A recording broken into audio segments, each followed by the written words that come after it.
Good morning Zimbabwe mamonkasi. I hope munofara kumativi mana enyika kwamuri muzuva ranhasi tine nyaya yemusikana akainishitwa asingazivi. Regai tipinde munyaya yedu. Ndakasangana naKoni ndichibva kumashops. Ndaitotaura pafoni naVivi shamwari yangu iri kuCanada ndichitoseka naye ndichiti Vivi nditsvagirewo basa nyika yaoma netumwe tunyaya tunongotaurwawo nemadzisawira. Ko yakapera tikaramba tifamba naKoni taienda kusame direction asi nzvimbo dzakasiyana saka inaKoni takatanga kufambidzana tichitaura chino nechino, weather, kwapisa, fashion, chino nechocho.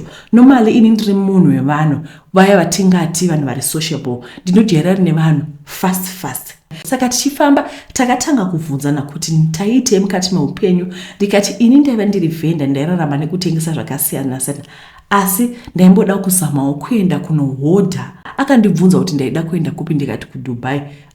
Ndobva atoti iye ndozvaaita zvekuenda kuDubai. Ndakafara chaizvo nekuti ndaive ndawana munhu anozondibata ruoko achindiratidza pane mikoto munongozivawo munyika yaunenge usingazivi. Takachinjana nhamba dzerunhare tikati zvizhinji tozotaura pafoni. naKoni takatanga kukurukura pafoni ndokubva tatanga zvakare kuapply mavisa ekuenda kuDubai. Ko izvo zvivindi ndaizvowana kupi kuda kufamba nemunhu wandasingazivi? Ndakaenda kumasocial media handles ake. Koni aitoenda kuDubai achitonohodha. Ndakaona mapicture ake achitoratidza ari kuDubai. Takaronga zuva rekuenda tikabhuka matickets, mavisa ainge atobuda.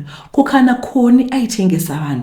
Kwa hiyo nyaya yehuman trafficking yainge yanetsa, asi ndakangozvisimbisa ndichiti chinouya chinoona ini. Takasimuka zvakanaka tikaenda kuairport tikakwira Fly Emirates tikanosvika zvedu kuDubai.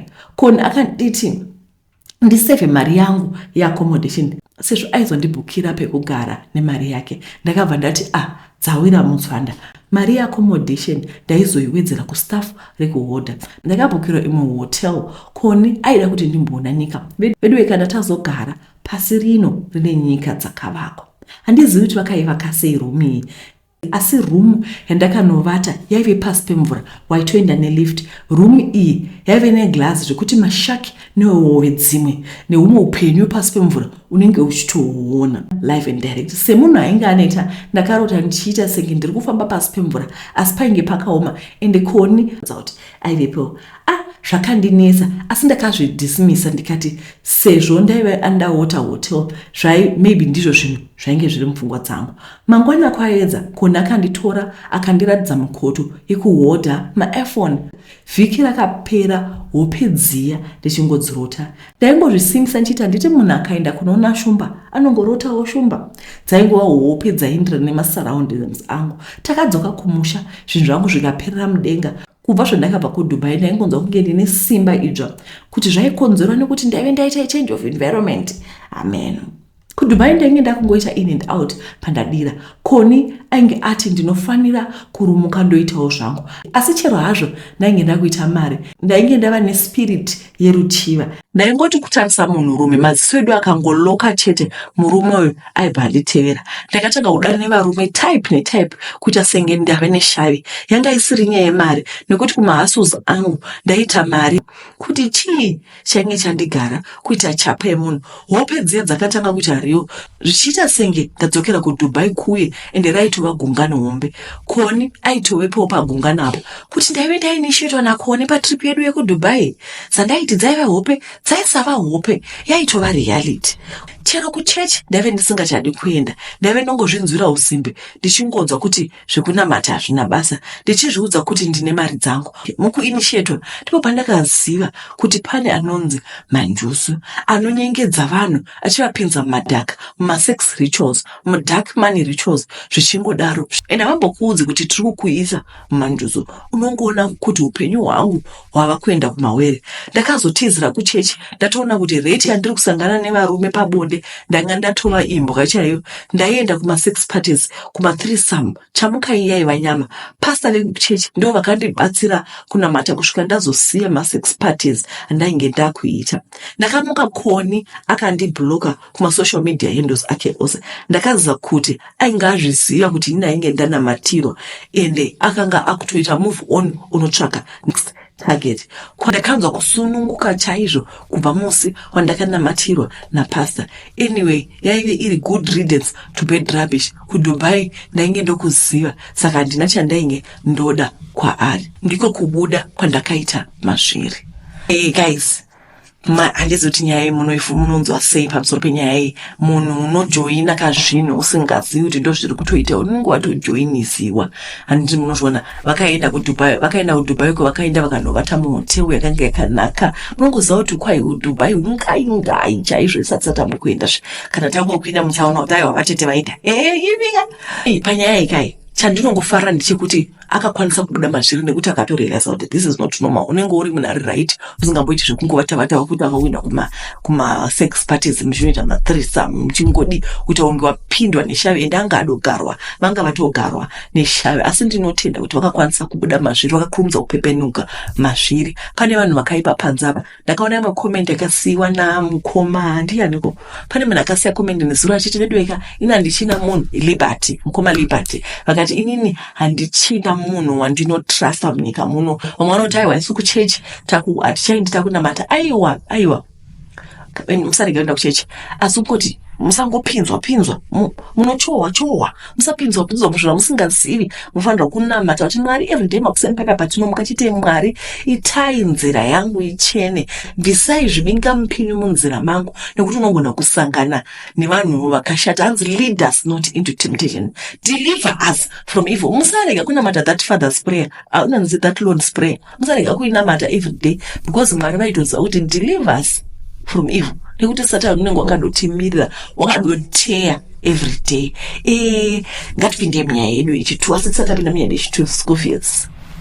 Guys, saka ngamwanyu vari kuZimbabwe rikaindise namba yekokesha, mungotumira $10, $5, please. Mungotibatsirawo zvikuru zvakuvhura. Ndoziva kuti mune vana venyu munenge muchirode maresponsibilities amunawo, asi ngotirangarirai kune nherera dzaJehovha dzisinawo mari yeschool fees avane matemu 6. Saka $5 iyoyo, $10 iyoyo tiitumireiwo upenyu hwavo ungachinja. Ngatipindei munyaya yedu ichipire.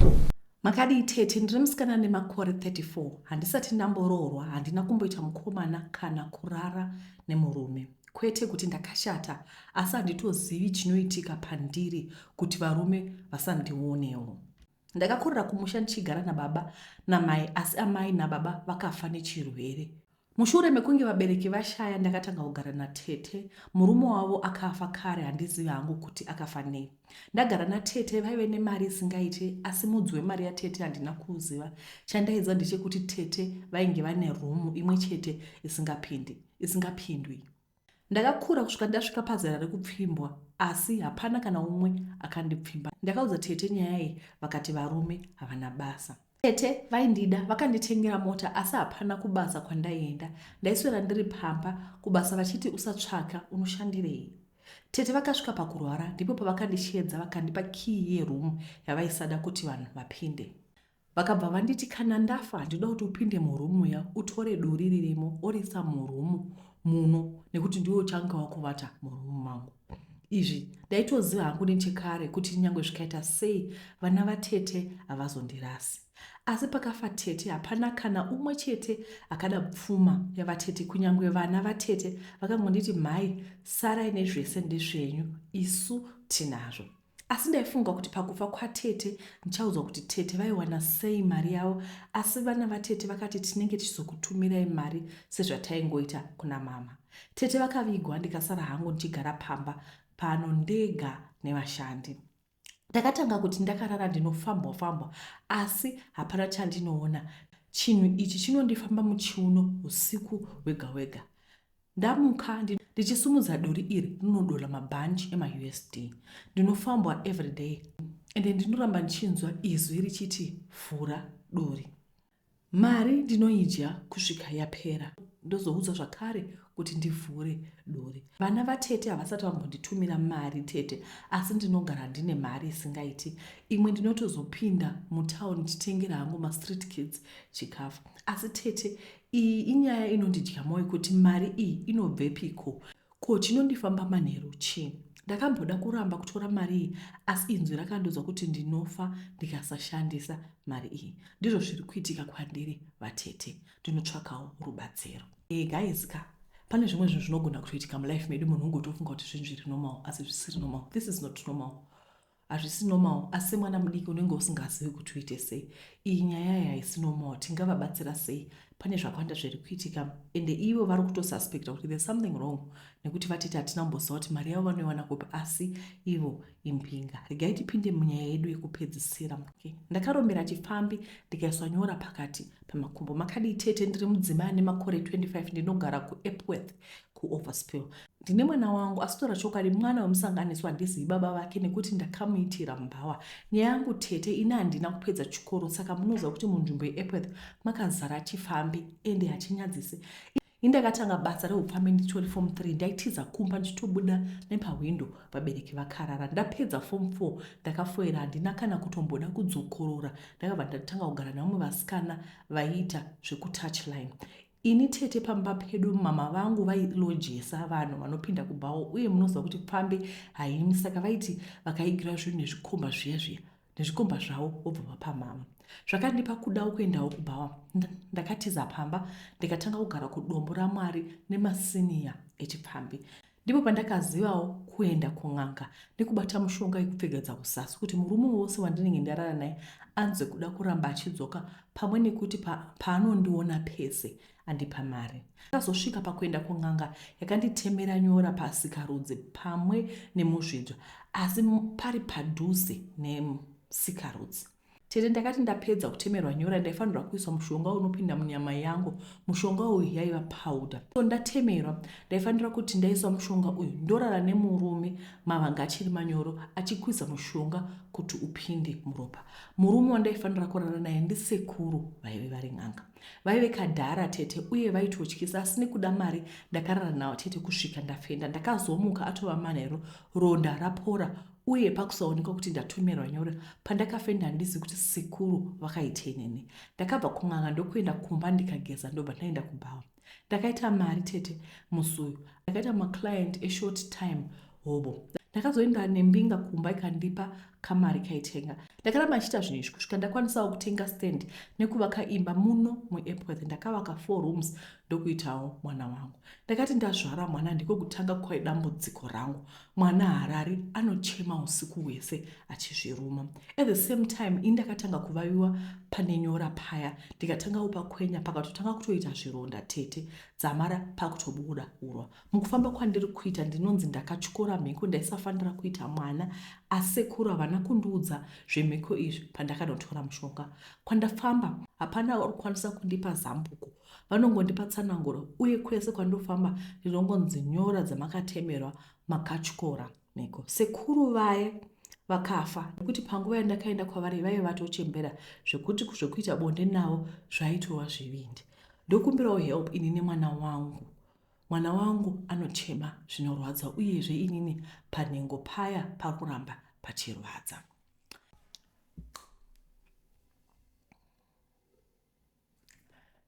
Ndadzidza zvidzidzo zvakawanda. Pataitiri kuchikoro taiudzwa kunzi kwai development is shaped by the environment. Mwana akakura ari exposed. Pamba paigara vanhu vanoita zvekutengesa muviri. Saka akakura achiona zvinhu zviri normal, akazviyemura, akatobudawo iye akatangawo kuenda. Munoziva kuti kana muri mateenagerwo ropa rinenge richimhanya ende ukatoona catalyst pazobudi zvakanaka. Pane pachiuda munhu anodii anodzoredzera. Saka apa pakakanganisika uyezve ndazoonawo kuti I keep on seeing kuti idzo n'anga dzachona ndidzo dzinozoti ndindofanira kuvata newe. Ndoona kunge pane ka-exploitation kanenge karipo. Unoita mushonga nasekuru, sekuru ndo vanovata newe, then after that vanokusiya vari matambudziko. Sekuru vafa zvino wasara nematambudziko. Pane vamwe vakakomenta paTikTok kwanzi tipei namba tiende, tipei namba. Pane vamwe vakakomenta nhasi kwai kuti udzei madirections tiende. Vamwe vari kudzoka vachichema nazvo. Vamwe vanoti kwai dai ndaenda, vamwe vanoti dai ndadzoka. Vamwe vachiti dai taendako, vamwe vanoti aiwa toda kudzoka. Vamwe vari kuda kutiza mazviri, moda kupinda mazviri. Muri kuudzwa kunzi pari dangerous apa, pane danger, you see where the danger is. Asi vanhu hamudi kudii, vanhu hatiteereri. Saka chidzidzo chandangodzidza ndechekuti whatever we expose our children to ndozvavanokura vachiyemura. This other day in church they asked my daughter, what do you want to be? Then she said, I want to be a YouTuber. she want to be on the YouTube streets because she always sees her mother on YouTube, you understand me? Saka whatever you see, kana mwana wenyu achiona muchiitawo zvechiginza, muchibata ngunzi, muchiita sese, mwana anotodawo kuitawo ginza. Kana mwana wenyu achionawo muri a loving family. I remember my child used to see me clean, and if I clean mba when I grow up I want to be a mother, I want to clean the house. So development is shaped by the environment. Mwana akakura achigara pamba pawo papane maloja achiroja papane maloja aita zvechipfambi vanhu vaya vachipiwa zvinhu nevarume, musikana mwana uyo ndokubva azviyemura. Zvino akazopinda mumadhaka zvokunoramba uchinyura. Like I always say kuti kana ukaba for you kuti uendere mberi neikuba ukabvunzwa unobva nyepa kuti aiwa handina kuba. After that wobva watotsvaka kamushonga. Like the more it's like a slide, you keep on going and going. Saka ukaromba kana kuti ukatanga kuti achiure unotsvaka mushonga wekuti varume vakude, wapedza papo wakutonyepa, wakupedza papo wakutode. So you keep on going and going and going. Saka ndiri kuti whatever we do, the moment we are in sin, we keep on sliding and sliding and sliding. Kusvika kumapedzisiro ingadai Mwari vatibatsire vatiburitse mumadhaka akadai so madhaka chaiwo. Handizivi kuti mungavabatsirawo sei. Tinotenda tichapinda zvakare mune imwe nyaya, asi nyaya ndichatoita zvekutoita audio iri separate. Handiziva kuti ichatogona kuuploada kumatutu ikoko, but it's a must watch. Yemurume akarombera goridhe, it's a must watch. Story yachona it's so touching. Muve nezuva rakanaka.